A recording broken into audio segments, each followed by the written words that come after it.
Kim, Yeah. how did you get to be a bass player? Um, Actually, I guess I started playing guitar first, and I decided I didn't want to be an artist. Um, the idea wasn't really that appealing after um, spending all my life preparing to be an artist. I decided that it was more fun to play music. So I started playing the bass after a while. What do you think of the guitar What? What do you think of the guitar as an instrument? I mean, do you like it?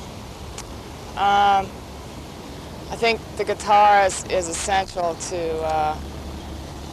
rock and roll because it's an extension of the body, and it's the physical directness of your or a boy's or a girl's relationship to a guitar is what's going to make the music good or what's going to make it, not so happening. But can you tell me a little bit about the Harry Cruz project that you're working on? Harry Cruz is this band I have with Lydia Lunch and this other girl, Lisa. And it just sort of came about because we wanted to do something that was sort of simple, or getting back to just the idea of doing something really basic in music where we could forget about all the complications that come up when you have careers, or you start to have careers if you're successful in a band, or like what she does now, doing readings. And so we just kind of wanted to bond in a female way. What, I mean, is there an issue about being an all-girl group versus a mixed group? I mean, in a way, I think I was beginning to feel like it was important that I really wanted to play with all girls, just because I felt like there's something missing playing with all boys, because boys are sometimes really silly. And sometimes girls are silly too, but at least you all know what you're laughing at together. So, but it's really meant to be a short-term project, and that's one reason why we decided to take the name of Harry Cruz, this writer who Lydia and I are really into. It's kind of a tribute to Harry, because he's such a big, macho, gnarly-looking guy. But a lot of his writing is pretty sarcastic about the American male psyche and all those kind of values that go with that. How is your role in this project different from your role in Sonic Youth? Different kind of experience? My role in this band is, in a way, totally different, because since I'm the one who's played the most gigs, I'm the most experienced musically, so it's pretty much the total opposite role. Because in Sonic Youth, I think I'm probably the least musician-like, or trained as a musician, and I play pretty instinctively. But in Harry Cruz, I have to really be the one who cracks a whip, so to speak. Is there an album box up there? Speed. Yeah. Action. 3 pairs of pants and 3 shirts can go a long way on stage if they're made well, if the colors can be mixed and matched, and if they're in good condition. A $2 glitter bell picked up at an inexpensive women's shop like Lerner's can add some flash. So can a vest made out of leftover fabric scraps. This is this book. This chapter is called Shopping for Clothes. The book's called So You Want to Be a Rock and Roll Star, and everything in this book is true. So you should buy a copy so you can be a rock and roll star. What made you decide to cover Addicted to Love? I decided to cover Addicted to Love because I liked the video. I thought the video was really funny. And I also thought that I could sing it because it was so monotone, and I tend to sing in kind of a monotone or sort of non-melody.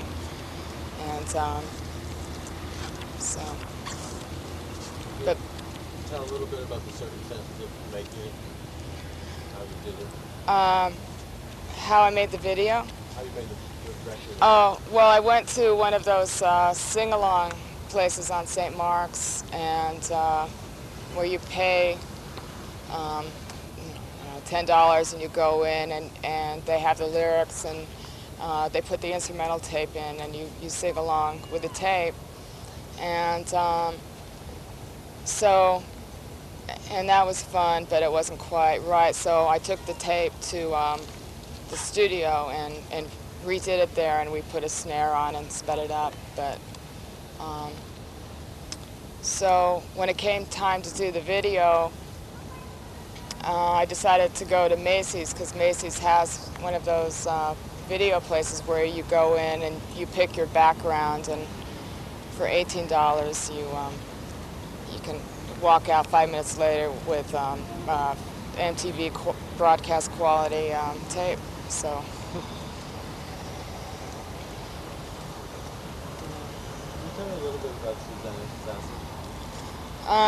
Susanna Sasek, who isn't in this film because she's extremely camera shy, is the person who does our lights, and she's a friend of ours. She travels with us. We sort of refer to her as our goddess of light because she wears a lot of glitter, and she's very white skinned, and she's fun to have along because she likes to shop and spend money on useless things. And it's nice to have a girl around to counteract all the boyness. Yes. Did you have a role model of women in rock when you were starting out? I didn't really have a role model for a girl when I was starting out, except that I'd heard Lydia on Teenage Jesus, and I was a big Teenage Jesus fan. But I always had, actually, I always had boyfriends who were musicians, and I was totally into hero worshiping male guitarists, and you know, I was really into that. I was really into being a fan. And when you play the guitar, are you aware of it being a very much a male ego symbol? I don't know, since I play the bass, I don't technically, the bass guitar is, you know, is actually different from the guitar. It's heavier, it's like more grounded, it's more of a,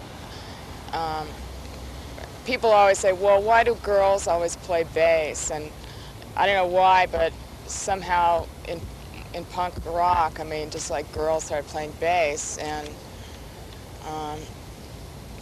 you know, I don't know, it just seemed, when I first started playing guitar, I was playing bass lines on the guitar, so, but playing bass, you don't really have the lightning swiftness that, you know, guitars have, that make you feel like you can just, you know, explode in a ball of electricity or something. So I have a smaller bass now, so I feel more like a rocker than I used to.